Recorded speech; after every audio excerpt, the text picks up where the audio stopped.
Hola, somos el equipo 1 y esta es la entrega final del reto del bloque de diseño y desarrollo en neuroingeniería.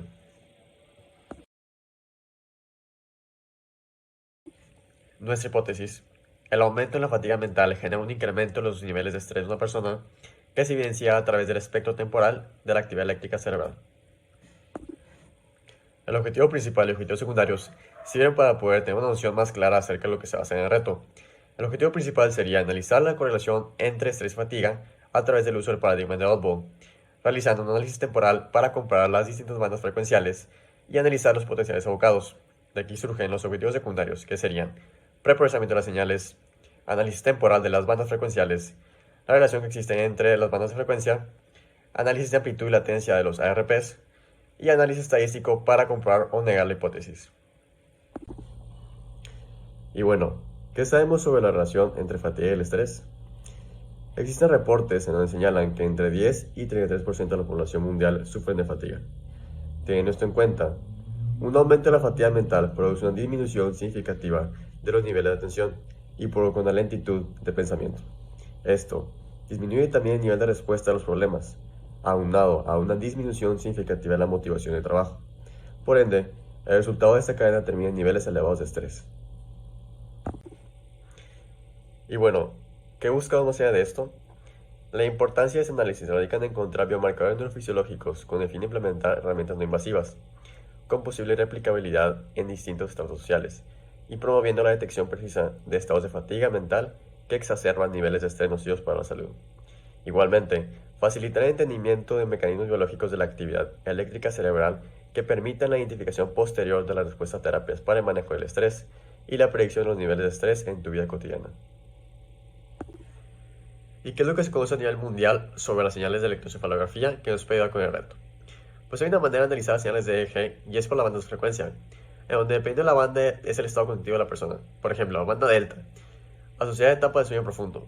Banda teta, asociada a etapas de sueño ligero y estados cognitivos de reposo. Banda alfa, siendo las principales bandas asociadas a estados de reposo mientras está despierto. Estas frecuencias están suprimidas cuando los ojos están abiertos y existe una estimulación visual. Banda beta, asociada a estado despierto y alerta. Finalmente, banda gamma, que está asociada a movimientos voluntarios, aprendizaje y memoria. Aunado a esto, el uso de Machine Learning ha sido utilizado para la clasificación de estrés en individuos, y se ha podido encontrar que las relaciones entre las bandas de frecuencia del eje se asocian en concreto a un aumento en los niveles de estrés, en donde este está correlacionado de forma negativa con la relación entre las bandas de frecuencia alfa-beta y teta-beta.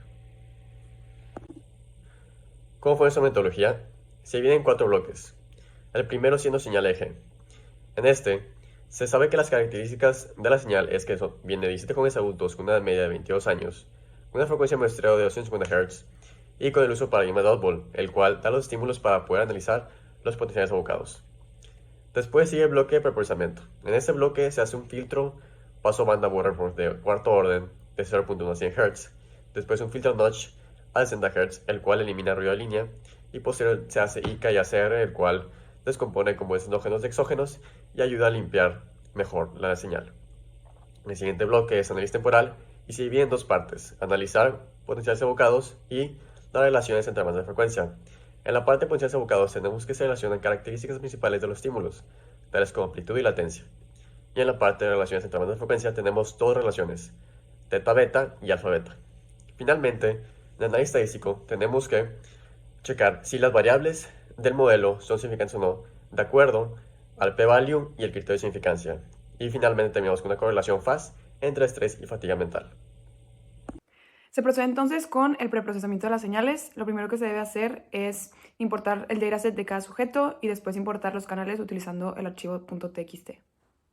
Posteriormente se tiene que remover el offset. Para esto se utiliza la herramienta de Remove Epoch Baseline y después se realiza un filtrado de 0.1 a 30 Hz y posteriormente se importan los eventos evocados, los cuales se pueden observar en la última imagen. Después se realizó un filtrado utilizando la herramienta ASR. Para esto se escogió que solamente se removieran artefactos y no canales y se escogió un valor de K de 10.5, lo cual es un criterio que tiene que ver con qué tanto se alejan los datos de la desviación estándar. Posteriormente se utilizó la herramienta de Decompose Data by ICA. Para esto primero se tiene que hacer un filtrado de 1 Hz, se corre ahí la herramienta y después se importan los ICA weights al dataset original. El siguiente paso consistió en hacer un filtrado por bandas. Primero se hizo un filtro de 4 a 8 Hz para la banda teta, después de 8 a 13 Hz para la banda alfa y por último de 13 a 30 para la beta. Por último, se tienen que extraer los eventos. Entonces, lo primero que se tiene que hacer es un filtrado de 0.1 a 13 Hz y posteriormente se utiliza la herramienta de Extract Epochs y se tiene que insertar el nombre del evento que queremos extraer. En este caso es 33025 y después se realiza el mismo proceso para el evento 33026. Y la ventana que se utilizó fue de menos 0.2 a 0.8. El procesamiento de señales se calcularon las características de interés. Primeramente las relaciones de banda alfa respecto a beta y teta respecto a beta. Al ser potencia en tiempo, la característica de interés se toma la señal filtrada en la banda de interés y se calcula el promedio de cada muestra elevada al cuadrado para después proceder a dividirla respecto a la otra banda de interés previamente mencionada. La otra característica de interés son los eventos relacionados a potenciales auditivos, en particular la latencia y amplitud de la onda P300. Para calcular estas, se necesita calcular el promedio de los eventos en cada canal, para después buscar el tiempo que tarda en aparecer la amplitud máxima en una ventana de tiempo de los 200 a 400 milisegundos. Partiendo de las 48 características obtenidas de la siguiente forma, por los 8 canales, cada canal con 2 amplitudes y 2 latencias, estos de los eventos auditivos frecuentes y estímulos no frecuentes, y 2 relaciones entre bandas, teta y beta y alfa y beta, y 14 muestras, una por cada sujeto. Estas variables fueron recopiladas en una matriz de características de una dimensión de 14 muestras y 48 características. Anteriormente se utilizó el comando fsref-test para la clasificación de las características. Este utiliza la prueba F para examinar su importancia como predictor del vector objetivo, por lo que cada prueba F prueba la hipótesis con los valores de respuesta, además de considerar los p-value para medir la importancia de los mismos. De aquí se seleccionaron las 10 mejores características, que describen con una mayor confiabilidad el comportamiento del vector objetivo o el cálculo de los valores faz. Aunada por medio del comando corcoef, se obtuvo la matriz de los coeficientes de correlación y la matriz con el p-value para probar la hipótesis. Además, a partir de estos datos se realizó una matriz de 5×10, donde se tiene como cada columna el marcador, el índice, el puntaje de la característica, el coeficiente de correlación y el p-value. Esta fue la gráfica donde se obtuvieron las 10 mejores características después de hacer un análisis de cada una de ellas y elegir las mejores.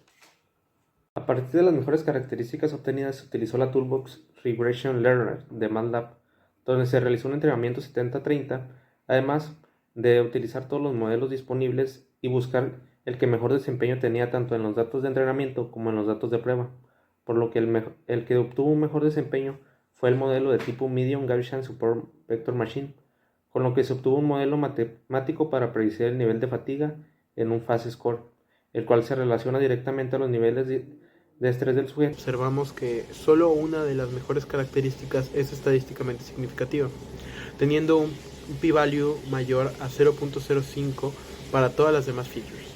Si bien no parece existir alguna variable estadísticamente significativa, además de la mencionada con anterioridad, los signos de los coeficientes de correlación concuerdan con lo reportado en la literatura, siendo un ejemplo de esto las relaciones de banda con signo negativo, evidenciando una relación inversa entre las variables de entrada y la variable de salida. Finalmente se entrenó un modelo de regresión de tipo SVM o Support Vector Machine, para el cual se obtuvo el rendimiento mostrado para entrenamiento y prueba respectivamente.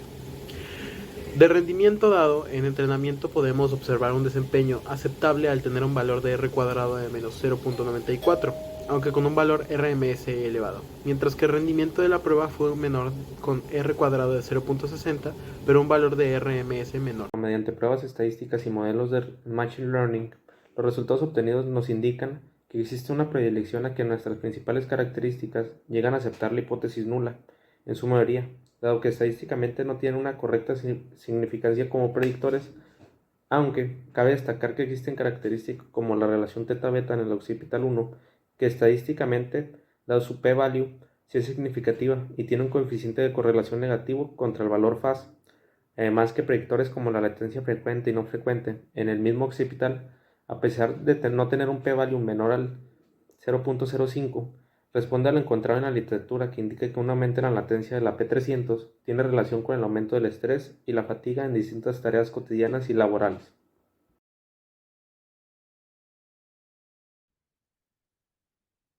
Durante el desarrollo de este reto, se plantearon los objetivos de este, así como también una hipótesis a comprobar o no.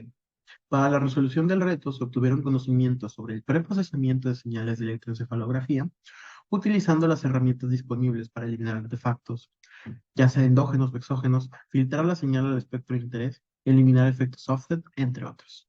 Asimismo, se realizó el procesamiento pertinente alineado a la literatura para el cálculo de características de interés y que sugiriera una correlación entre la variable de salida y las características en cuestión.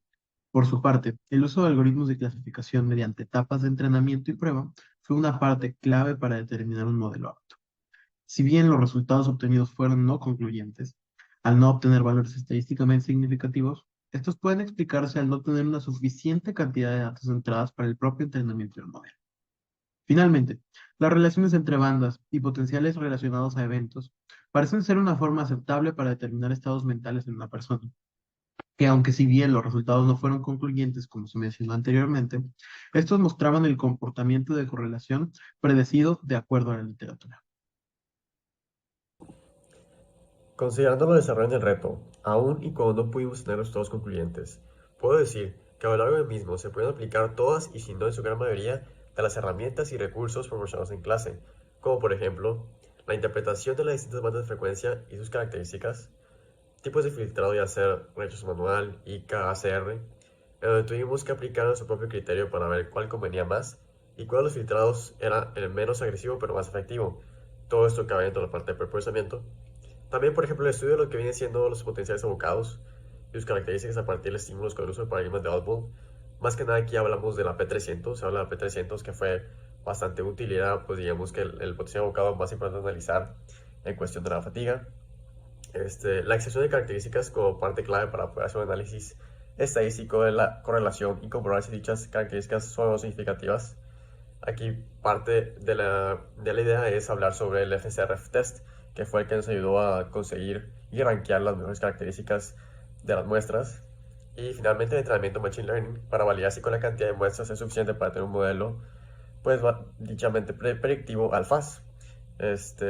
Aquí nos pudimos dar cuenta que la cantidad de muestras pues, no era suficiente para poder tener un entrenamiento de Machine Learning adecuado. Y entre otros, considero que todo eso se evidencia con las entregas que se realizaron a lo largo de las 5 semanas y finalmente se plasma en esta última entrega final donde se recopila todo lo visto en el reto. Definitivamente las competencias que desarrollé en ese bloque son parte de mi formación y serán de vital importancia para el futuro. Durante el desarrollo de este reto, se adquirieron aprendizajes muy importantes en la metodología del análisis de estados cognitivos de las personas, por lo que se partió de la hipótesis de la relación entre estrés y fatiga. Como puntos clave del reto estuvieron el conocimiento de la cantidad de sujetos de la prueba y la manera en que se capturaron los datos de la electroencefalografía, para después realizar el preprocesamiento de las señales para mejorar la resolución de los datos y eliminar artefactos. Además, mediante la búsqueda en literatura, delimitar como objetivo el análisis temporal entre bandas y las características más relevantes de los potenciales relacionados a eventos, como fue la P300. Posteriormente, mediante el procesamiento, obtener las características más relevantes que comprobaran nuestra hipótesis inicial y mediante métodos de selección de características, delimitar las 10 más relevantes para entrenar modelos de regresión a través de Machine Learning en respuesta al vector objetivo o el valor del FAS. Aunque nuestro modelo aceptó la hipótesis nula y las variables no fueron estadísticamente significativas, se abre la posibilidad de aumentar el número de sujetos en la prueba. Con esto, tener una cantidad de instancias mayor y mejorar el rendimiento del modelo. Por lo que, recapitulando cada una de estas etapas, es necesario añadir la relevancia de la aplicación de los conocimientos de cada una de ellas que forman parte de la construcción de sistemas cerebro-computadora y con una aplicación posterior de sistemas de lazos cerrados para el mejoramiento del rendimiento de las personas en contextos laborales y escolares. El principal objetivo de este reto fue aprender a analizar señales electroencefalográficas. En primer lugar, se nos proporcionó una base de datos y a partir de ahí pues establecimos una hipótesis dependiendo de la manera en la que se hayan extraído estos datos y con qué propósito. Entonces lo que hicimos fue relacionar el estrés con la fatiga y ver cómo se comporta esta relación. Entonces primero se realizó el preprocesamiento de las señales, se quitaron los artefactos y el ruido. Después se realizó un procesamiento de dichas señales, se extrajeron características que pudieran ser relevantes para realizar un modelo predictor de la variable de respuesta, que en este caso es la fatiga. Entonces, pues a partir de esto también se hizo un análisis estadístico y pues se rechazó la hipótesis porque los valores P de dichas características fueron menor a 0.05, pero se puede aprender mucho acerca de los fenómenos de la fatiga y el estrés y su relación, también la relación que cada uno de estos estados cognitivos tienen con las bandas de frecuencia de las señales. Entonces, pues es muy relevante el haber hecho este trabajo y creo que su pertinencia es que puede servir también para seguir estudiando estos fenómenos y pues principalmente para nosotros fue muy valioso el poder aprender a hacer este análisis de señales electroencefalográficas.